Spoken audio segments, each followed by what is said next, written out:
মোথাবাড়ির উত্তর লক্ষ্মীপুর উচ্চ বিদ্যালয়ে স্টুডেন্টস উইক উৎসবে যোগ দিয়ে ছাত্রছাত্রীদের নানা পরামর্শ দিলেন অভিনেতা বিপ্লব চ্যাটার্জি। বুধবারে এই অনুষ্ঠানে বাংলা সিনেমার বর্ষিয়ান অভিনেতা বিপ্লব চ্যাটার্জি সস্ত্রীক উপস্থিত ছিলেন। এছাড়াও উপস্থিত ছিলেন মালদা জেলা মধ্যশিক্ষা বিদ্যালয় পরিদর্শক ডক্টর সুজিত সামন্ত, কালিয়াচক ২ বিডিও বিপ্রতীপ বসাক, মোথাবাড়ি থানার ওসি হারাধন দেব, বিদ্যালয়ের প্রধান শিক্ষক এনামুল হক সহ অন্যান্য অতিথিরা।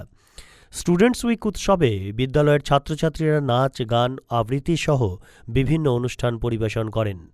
বিদ্যালয়ের প্রধান শিক্ষক জানান, শিক্ষা দপ্তরের নির্দেশে স্টুডেন্টস উইক উৎসব পালন করা হচ্ছে বিদ্যালয়ে।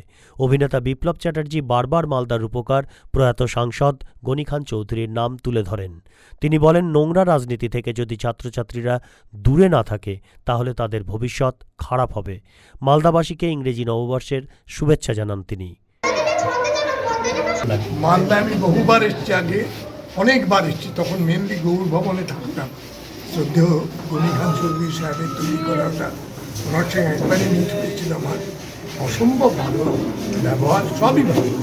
মালদার লোকদের আমার ভীষণ ভালো লাগে, কারণ তারা খুব অতিথি প্রবণ লোক আর কি। তারা যাই হোক, মালদা আমার কাছে পুরনো শহর, কিন্তু এখন আরও উন্নত হয়েছে, অনেক বেশি উন্নত হয়েছে।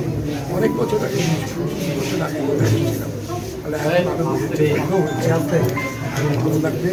মালদাটা আমার কাছে বড় করে জায়গা, ফজলিয়ামের জন্য, কিন্তু মালদাটা ভালো লাগে। ঐতিহাসিক বিজড়িত জায়গা, এটা ভালো লেগেছে।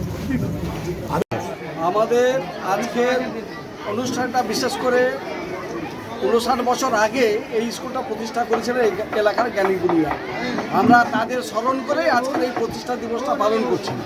সরকারের একটা প্রোগ্রাম হয়েছে স্টুডেন্টস উইক, তার সাথে ২ তারিখ থেকে আমরা বুক ডে, আজকে ফাউন্ডেশন ডে এবং গ্র্যাজুয়েশন সেরেমনি, যেসব ছেলেরা এবার ফার্স্ট হয়েছে, সেকেন্ড হয়েছে, থার্ড হয়েছে, তাদের আমরা আজকের এই অনুষ্ঠানের মাধ্যমে অ্যাপ্রিসিয়েট করছি এবং তাদেরকে ফেলিসিলেট করছি। এবং আজকের এই অনুষ্ঠানে আমরা আইকন হিসাবে ডেকেছি বিপ্লব চ্যাটার্জি মহাশয়কে।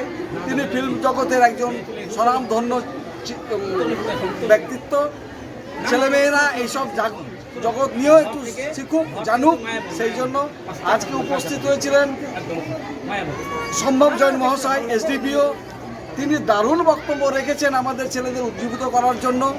উপস্থিত হয়েছিলেন আজকে মৌসুমী রায় ম্যাডাম, তাকে দিয়েও বক্তব্য রাখিয়েছিলাম যে মেয়েরা, যে আজকের দিনে যে মেয়েরা যে পিছিয়ে পড়া নয়, যে কোনো জায়গায় তারা বোল্ডলি ফেস করতে পারে, জীবনের সব ক্ষেত্রে তাদের বিচরণ, সেই জন্য ওই মেয়েদের নিয়ে তিনি বক্তব্য রেখেছেন।